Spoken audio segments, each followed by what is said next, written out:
How exactly is it that the Bible says thou shalt not murder, or some people translate it thou shalt not kill? How is it that the Bible says this, yet there are instances where we say that it is appropriate to use lethal force?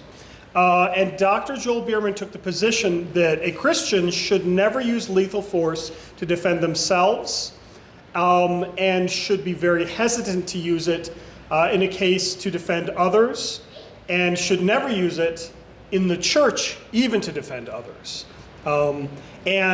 This was the first time that I heard about this position from him, and he's had this position for a while. In fact, he's written a couple articles and things on this. He wrote something in the Large Catechism Commentary. He wrote something in a journal, a Lutheran journal. And so I decided, well, I'll reach out to him and I'll ask him more about more about this position. Specifically, the topic came up, I was going to say Dr. Ramirez, I don't think he's a doctor. Pastor Ramirez and he were talking about, this was actually, so the debate was recorded about 3 weeks ago as far as I understand, but it was released on the same day that we got news of the shooting at the Catholic school that happened this last week. And the question, they were talking about a previous shooting in which, in an American context, somebody was going into a church to shoot the church, and I believe an elder or somebody else in the church, they understood the situation, what was going on, and they ran him over with a car in the parking lot, and then a different elder, I think, ended up shooting the guy, and the guy died before he could harm anybody.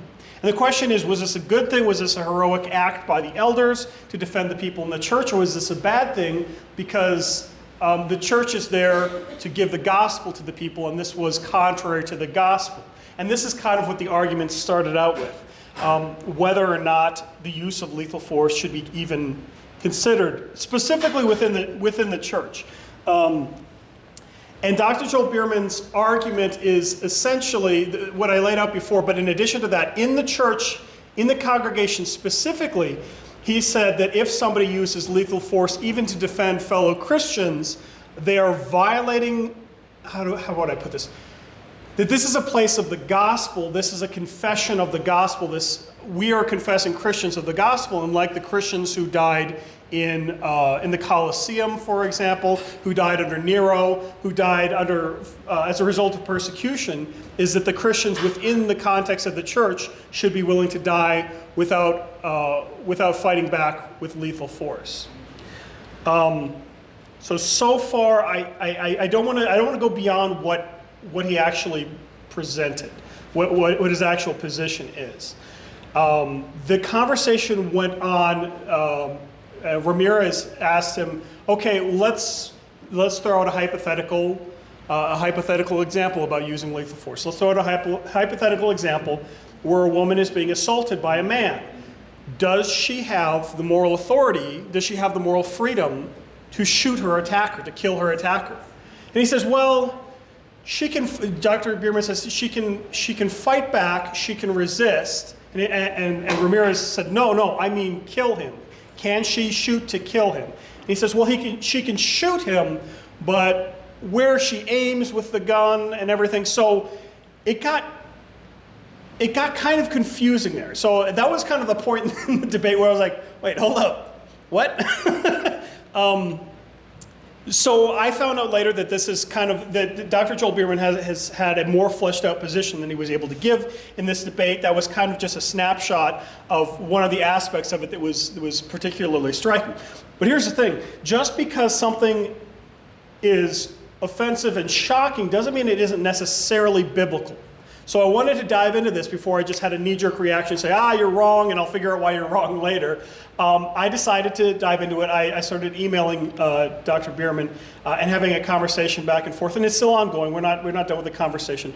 So I'm not quite ready to present everything that we've talked about in my conclusions. But I said, okay, you and I have a different view of what the fifth commandment is, thou shalt not murder. You and I have a different view of when this, when it's appropriate. Because, and if you see my YouTube video where I'm breaking down the fifth commandment, I've got a YouTube series for the entire small catechism. There's one lesson for each commandment, each section. If you're interested in that. In the fifth commandment, I basically break it down. I say that there's the distinction between killing and murder. Biblically, I think, is that there's two factors involved. One, authority. Do you have the authority to take life? Two, do you have justification to take life? And somebody else suggested a third one. Is the person whose life is being taken, are they deserving of their life being taken? So somebody who's on death row or something like that. And I would coach that under the second, to say that you have the authority, like you're the government, that God gives you the power of the sword, and you have the justification, you are punishing the wicked, or it's in war. So that's kind of what I would go to. And I would say that there's a distinction that the Bible makes between murder and between killing. In the Hebrew, there's different words that are used, and that can be kind of confusing. The word that's used for thou shalt not murder is more along the lines of slaughter, and that's different than, the word that is often used that God says, go and kill the Canaanites or something like that. There's actually different words for killing and murder. And it's like, in the United States, the word homicide doesn't necessarily mean murder. It just means that somebody's been killed, somebody's life has been ended. But not every homicide is a murder. So there's a distinction that we make in the English, in the American context. There's a distinction, I think, made in the biblical context. All right, so when does the Bible give authority for people other than God? Because God made life. He can move people between this life and the next as much as he wants to. It's his prerogative, obviously. So does God ever give the authority to anyone else to exercise that same action? Can you think of any examples? Has God ever told anybody or any group in the Bible, as a kind of blanket statement, that they have the power of the sword, for example? In Romans chapter 13, I'll open that up real quick. This is one example. There's other examples in the Bible that talk about the power of the sword. Romans chapter 13 is probably one of the most direct ones, and this talks about the government. Romans chapter 13 says, let every person be subject to the governing authorities, for there is no authority except from God, and those that exist have been instituted by God. Therefore, whoever resists the authorities resists what God has appointed, and those who resist will incur judgment. For rulers are not a terror to good conduct, but to bad. Would you have no fear of the one who is in authority? Then do what is good, and you will receive his approval. For he is God's servant for your good. But if you do wrong, be afraid, for he does not bear the sword in vain, for he is the servant of God, an avenger who carries out God's wrath on the wrongdoer. Okay, so then this goes on. This is basically submission to authority, but it admits that God has given the power of the sword to the government. So the government does have the power of the sword. Martin Luther would talk about this a few times in particular. He says specifically the power of the sword is given to the government, and the government deputizes or delegates that authority to the magistrates, to the police, to the soldiers, etc. So if you're in a war, and people are dying in a war, God has given the authority to the government has given the authority to the soldier to pull the trigger. Therefore, when a soldier is killing in war, it's not murder. Martin Luther has another wonderful writing. It's called On Whether Soldiers Too Can Be Saved, that he gets into this in detail. That he says that a soldier is acting like a surgeon. He's doing harm to a greater group of people for the sake of saving it. So he's cutting out, he's killing some to save the others. Anyways, so I would say that this is grounds to say that there's a distinction, biblical distinction between killing and murder. God gives the authority to kill to the government to be rightly exercised, not that the government could just kill whoever they want. But that this sets a precedent that God does actually give authority to some people to take human lives. So we can't just say anytime a human life is taken, it's automatically an immoral act by the one taking the life. Yeah, so the authority to kill has been given to the government. So Dr. Bierman, in his commentary on the Fifth Commandment in the Large Catechism, he basically says, okay, well, according to this text, Romans 13, according to Luther, the authority to kill has been given to the government, but it has not been given to the people. Now, most recently, I sent him an email and I said, well, in some contexts, it would be harder to argue, to say, okay, do the citizens have the authority to defend themselves lethally with firearms? But in the American context, that authority given to the government by God, biblically, Romans chapter 13, the American government has actually deputized its citizens to bear arms. It's not that God himself came down from heaven with the Second Amendment and God says, thou shalt all have guns. But the government themselves, and not just in the Second Amendment, but also in Supreme Court cases, it has been decided that the government has extended that authority to take a human life to its citizens in certain contexts, in defense of self, in defense of property, and in defense of others. You've heard of the stand your ground law? Somebody breaks into your house in certain states, you're allowed to kill them. That's from the government. Now, the government has the authority to wield the sword. The government gives a sword to you and says, in this context, it's okay. Is the government wrong to do that? And that's a question that I asked. I would love to. I'm very fascinated to hear his response to this, because I'm not sure how to square that circle. So that's one of the things that I wanted to get into on you know, if it's a case of self-defense, do you have the right to exercise? Not right. I don't like using. He specifically he fights against the terms, using the terms like rights. We think about it in the American context of you have the right to bear arms, the right to life, liberty, etc. He makes a point which I think is actually correct. He says that there is no right to life. Nobody has a right to the gift that God has given them. Rightly so, none of us deserve life at all, but it is a gift. And I would follow that up with saying, yes, you do not have a right to life, but you have an obligation to defend and to take care of that which God has given you. So if you don't want to use the terms rights, fine. I'll use the term obligation. Your body is a temple of the Holy Spirit, and you should not be destroying your body. Likewise, you should not be allowing other people to destroy it. So that's where I would take that conversation. We haven't gotten to that part in the email yet, back and forth, but I would like to talk about him with that as well. There's another distinction that I think was made that I don't think was helpful. When he was talking about if a gunman comes into the sanctuary, then what should happen? He believes in such a case, one, if you have a hired security guard, the security guard can shoot them, which doesn't make sense to me, because then you're just kind of, not subsidizing, you're hiring somebody else to sin for you. It's the same, like, what was that? Delegating. Yeah, you're delegating. You're basically, it's like when the people were saying, you know, you can't, the modern day Jews, when they say you can't, you know, turn on light switches on the Sabbath, they hire somebody else to do it. So I'll hire you to sin for me, so I'm not committing the sin myself. It kind of feels like that, yeah. You're not supposed to have your workers work either. You're not, yeah, well, yeah. Yes, sir. Couldn't that though be viewed in the sense of vocation, where a security guard is ostensibly trained in certain... So that's the distinction that he makes, is he says that the security guard has a vocation. And he preempts the counter argument of husbands and wives also have a vocation. And I would say men in general have a vocation to defend others. That there's an innate responsibility that is given to, and even beyond men and women. Okay, let me ask this. Do women have an obligation to defend their own children? I would think so, yes. Do women have an obligation to defend the children of others? If we have a mother here and there's not a mother and a child is going to be harmed, I would say that women even have an obligation to defend others. So there is an innate obligation, I think, that God gives to Christians, men and women, to take care of and to defend others. Now, specifically for a vocation of a security guard or a soldier, policeman, etc.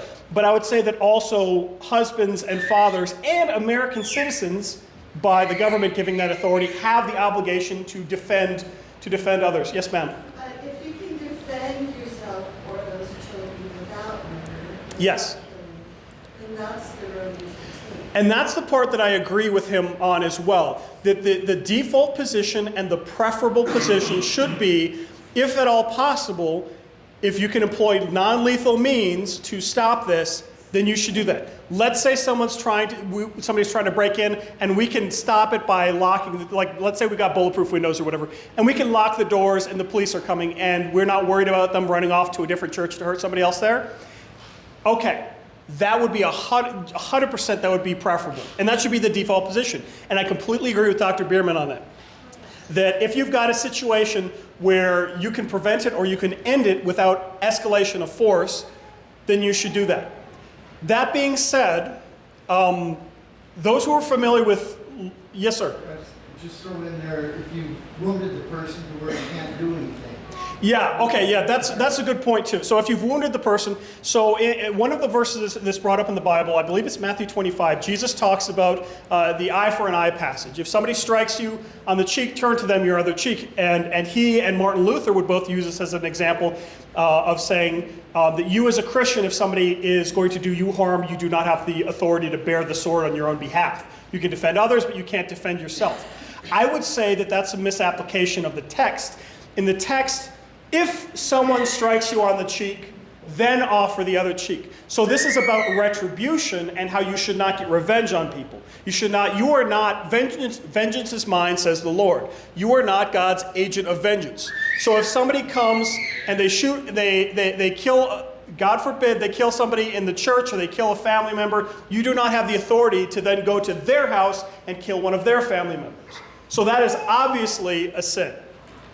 If somebody is incapacitated and they're no longer able to do harm, you don't have the authority to say, okay, then because now you're stepping into the position of a judge and you're saying, I am judging you for your crime, so that's a good distinction.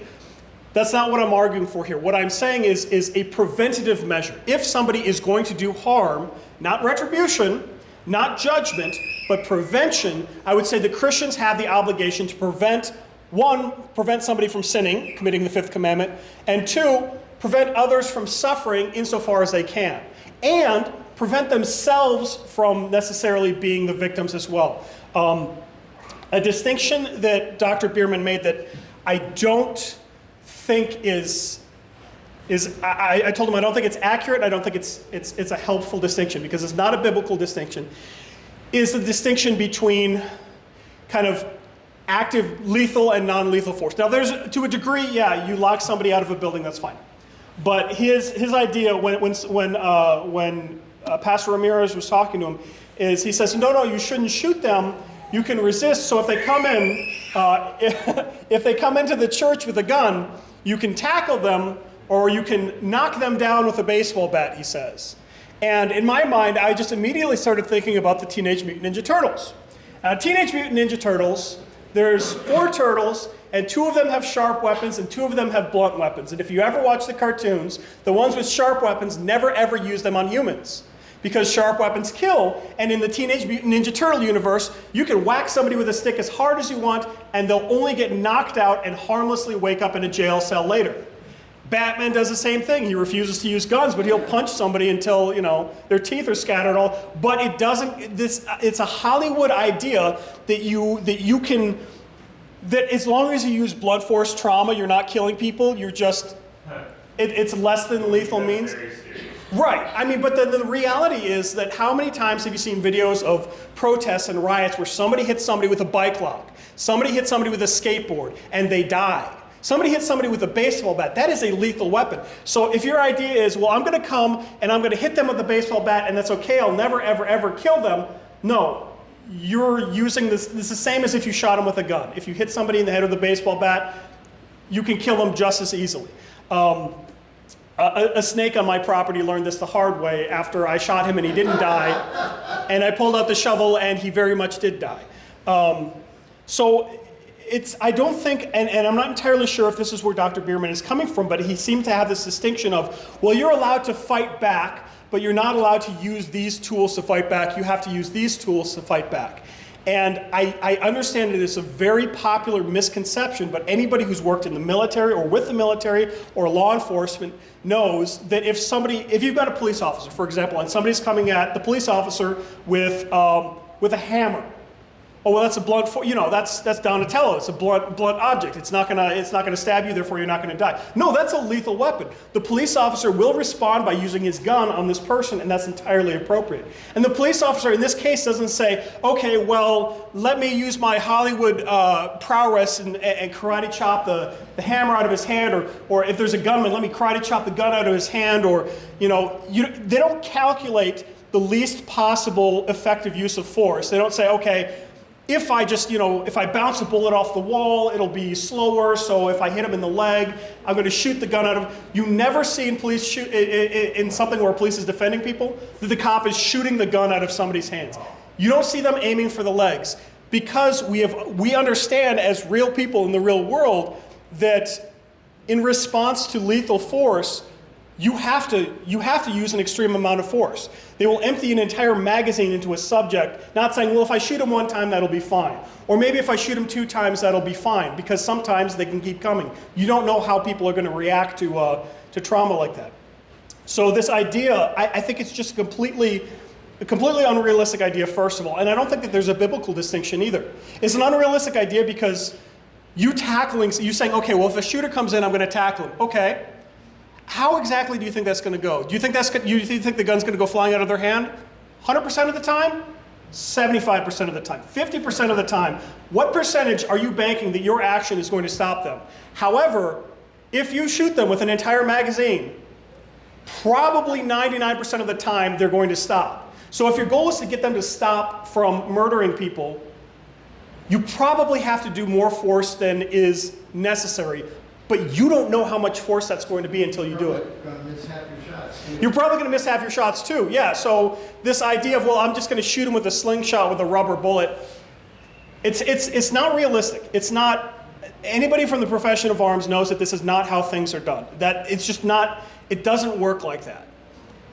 But one point that he made in one of his articles is he says that something being uncomfortable, something being difficult, something even being impossible does not necessarily mean that Christians are called to do it. Christians are called to avoid all sin. Now, that's not possible in the sense of we're all sinners, we're all going to continue to sin, but you're still called to avoid all sin. So in a similar way, if Christians are called to not use lethal force, then you're still obligated to do that. But if I look in the Bible, I notice that when Jesus talks about the 5th commandment, when he talks about murder, not only does he include murder, but he includes the concept of in your mind desiring murder. And I would say attempted murder. I would say that if somebody assaults another person, if somebody hits another person non-lethally with a baseball bat, unjustly, that still would be a violation of the 5th commandment. Now, sure, they survived, but just because they survived doesn't mean you haven't violated the 5th commandment if it's a violation.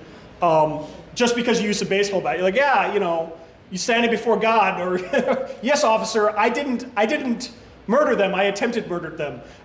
It still counts. So this distinction he makes between, yes, you can fight back, but you can only use these tools, you can only use non-lethal force. That's not a biblical distinction as far as I can see, and I'm willing to be corrected on this, and I'm going to ask him about that later on. But I don't see this distinction where God says, you are allowed to use a bat, but do not use the sword, or something like that. Yes, sir? How far would the effects on someone's conscience go that would inform them how much And that's, resistance one should so there's another, offer, and potentially, effects. potentially negative consequences. On faith. Yeah. And so this is something that we also have to take in mind, because we don't do our actions in a vacuum. And I think it's Pastor Matt Richards, he posted about this, and he didn't specifically take a stance on whether or not Christians should use lethal or non-lethal force, but he says in either case, if it's the case where no lethal force is permitted in the church, then the Christian obligation is not to crawl over people and be the first one out the door and running away, but rather to stand in the way and to be that shield for others. And if the biblical position is lethal force is authorized in the church, then the Christian obligation should be the one to say, look, I'm going to take on the moral and emotional weight of taking another person's life, because I know that I will suffer. If you take somebody's life, you will suffer, even if it's justified. You should be willing to step in and to take that. And again, we want to avoid this kind of Hollywoodization of violence where you can just shoot people and it doesn't matter. If you shoot people and it doesn't affect you emotionally, you might be a sociopath. It's normal. I mean, even in combat, this is why people, if you've ever heard of a police shooting where a police officer, and it's 100% justified, they still get put on leave. They still go through counseling. They still talk through it. If there's a combat action in the military, you have something called the after action report. You have something called a hot wash. Afterwards, even if you did everything right, if you pulled the trigger, we're going to talk about every step of it, because later on your brain is going to think about how horrible of a person you are for taking somebody else's life. Again, Martin Luther's writing on whether soldiers too can be saved really helps with this. The concept is sometimes called moral injury. So even if you're completely justified in taking another person's life, there is injury done, because killing is a bad thing. It's a necessary thing, I would say, but it's bad that death has to be in the world. Death is the enemy of God. God is the author of life, not the author of death. But it's a necessary thing. So if it was a situation where a person is dedicated and they say, look, I'm going to be the one who carries a gun to church and protects the flock if necessary, they ought to appropriately prepare their mindset for what that means. Because if they have to take the life of another person, this is going to be traumatizing for them too. So it's not mentally like somebody comes in and I'm going to, pow, pow, pow, and it's going to be cool and swinging from the chandeliers. It's going to be, I can't believe this horrible thing just happened. Even if nobody else got hurt, somebody still died in the church, and that's horrific. So this is something that it is, again, if we're talking about vocation, this is a horrible weight and responsibility, but it is a weight and responsibility that I think is placed on Christians to defend each other. But there are consequences. There are consequences for that. So my position so far, and again, this is an ongoing conversation with Dr. Bierman that I'm having, and he does outrank me by a bit. He has a doctorate. He's not just a doctor at a pastor at a church. He's a professor at a seminary. Not the seminary I went to, but one of the two seminaries in the LCMS. So with respect, I am respectfully disagreeing with him on this, and I would like to continue the conversation to kind of flesh out the points of disagreement, because there's angles that I see that maybe he's answered, but I don't know until he explains them to me. But my position so far, I would say since a week or two ago, I would say it's refined but hasn't changed. I still believe that there is a Christian obligation to defend not only each other, but I also think that you have an obligation, because you have an obligation to a degree to defend yourself, in the sense that you are defending something that God has given you to take care of. Now, this does not mean that those martyrs who died peacefully, that those who died in the Colosseum, were wrong. I think that there's a big distinction between here's a lone attacker attacking a church or an individual. If you kill them, the threat is over and other people won't get hurt. I think there's a distinction between that and you are living in Rome and you are being persecuted by the entire government, and if a soldier comes to arrest you, you kill that soldier, you'll get arrested by a different soldier. I don't think fighting back in that case accomplishes the same thing, so there might be a distinction to be made there. But I think that we do have to find some sort of balance and nuance in the position where God does give you an obligation to take care of your own body. God also promises that you will suffer, you'll be persecuted, and some of you will be put to death for your beliefs. It's more nuanced than just saying, well, if you kill somebody, it's wrong. If you use lethal force, it's wrong. So I want to continue to refine that. Somebody had a comment? Yes? Yeah, and for the gladiator stuff, you're already basically dead anyway, so. Yeah, what would it do you to kill? What good would it? Try to Yeah. Escape, so that's a different situation where you can act on it, right? Right. So I would say that there's a distinction, and I mean, Unless if you're like the gladiator, like you're given. if you're Maximus and you So can. then if you're given arms and you're a slave and you have a chance to, I guess, defend yourself, and the other guy has the same thing, so. Right. Well, in the case of gladiators, a lot of times, so the gladiators would be slaves themselves, and that's a different question. So the question is, do you have an evil, wicked man trying to murder you, or is it a case where you're a slave and he's a slave and everybody wants to see you fight for their entertainment? Now, Christians would refuse to participate in fighting back in that case, but a lot of times, really the Colosseums for the Christians, I mean, Christians would refuse to go to the Colosseum because making a sport out of murder is evil. The same reason they would refuse to go to plays and stuff, because the plays were really graphic and inappropriate between the actors, and Christians said, I don't want anything to do with that. So they were anti-media Well, because the media at the time was either, R-rated movie. You can was have either, R-rated movie. well, it was worse than that. It was watching, stuff happening in real time. But so the Christians who died in the Colosseums, in the case of, let's say a Christian has taken a slave and says, guess what, you a slave, you're now a gladiator, you're going to fight against this guy for all of our entertainment. It'd be absolutely appropriate for the Christian to say, no, kill me. I would rather die than murder somebody else for your entertainment. That's appropriate. In the case of somebody's breaking into your house to try to harm your family, that's not, I'm a slave, you're a slave, we're both gladiators, we're going to entertain people. That's, I have an obligation to take care of my family. And I would say that carries forward to the church as well. One final point that he brings up that I think is worth thinking about and chewing on for a little bit is he says that the congregation, that the church is basically the fullest expression of the gospel. The place where you are most likely to find the gospel should be within the church. So it harms our Christian witness for us to include lethality in the church. I mean, not as part of the church service, like we've got our invocation, then we've got our slaying of the murderer, and then we've got our confession and absolution. And not like that, but in the sense of this space is supposed to be tied to the gospel. So there are examples of, and this happens in many Christian churches, unfortunately around the world, it's not an American thing. In fact, it happens more frequently in other churches around the world that somebody will come in, and they'll murder the priest at the altar and a bunch of the other people and stuff like that. In Nigeria or Ethiopia or something like that, somewhat recently, I think 17, it was either on Easter or something like that. Basically every Easter, every Christmas, people go in and they kill people in churches in other countries. It's just a really common thing. Not saying it's a good thing, but it's something that Christians kind of expect at this point, and the media doesn't really cover that much. So he says it would be a harm to, and those martyrs who die in the faith, who die praying, they're blessed. Blessed in the eyes of the Lord is the death of his saints. Something along those lines is a verse. So he says, okay, this would harm our expression of the gospel if the Christian were to kill the person coming in to kill them. What is often the case, though, is that person is killed. The person who attacks the church is killed. I would say not necessarily. He says that the church is a place for the gospel, therefore this shouldn't happen.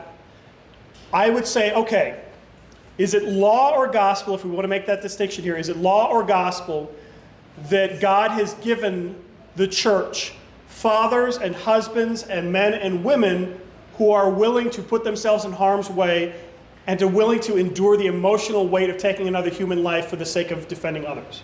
I would say that is a confession of the gospel message as well. That we can't say, well, it's not gospel because somebody died. Well, somebody died, and that's kind of the center of our gospel.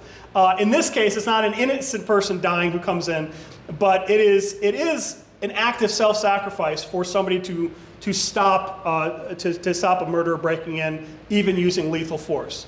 Is it an application of the law? Do we want to say that it's an application of the law, that thou shalt not murder? This guy comes in and receives some retribution. Well, not retribution. He receives consequence for attempting murder. Okay, let's say that it's a law. Is there a place for the law in the church? Yes. This is not just a place where you hear the gospel and you never ever hear thou shalt not ... That's actually a part of our Christian faith, is law and gospel. So whether you want to say somebody coming in and meaning harm and dying as a result of that, whether you want to say that that's law or that's gospel, both are appropriate for the church. So just saying that this is a gospel space and nobody should be murdered in gospel space, I get the emotional weight behind that argument, but biblically I don't think that it holds up. Again, I'm willing to be corrected on this, but I don't think those dots are connected as clearly, at least, as he makes them out to be. So that's kind of what's going on in an online conversation, and I haven't made any of this public with anybody else yet because it's ongoing and I want to hear more of what he has to say and how he can explain it. I would specifically like to hear more from Bible verses. There's the Bible verses he brought up is one is turn the other cheek, and I talked about how I think I talked about it before, the turn the other cheek, that I always read that verse as a response to insult. If somebody insults you, you don't get to insult them back as a Christian. If somebody calls you a name as a Christian, you don't get to break the 8th commandment and call them a naughty name too. And then two, it's forbidding retribution. So if somebody does something to you, you don't get to hit them back, but you have to bear with it. So it's forbidding retribution, and two, it's not talking about lethal things. So that's one verse he brings up. The other section he brings up is he talks about that Christ was passive unto death, that he didn't resist at all. And I would say, yes, we do follow in Christ's examples in a lot of cases. And one of the cases is peace whenever possible, but we do not have an obligation. Here's the thing. I don't have an obligation to die for your sins. Even if I tried, I wouldn't be able to. None of you have the obligation to die for my sins or for each other's sins. So Jesus kind of did have a specific goal in mind when he specifically went forward to die.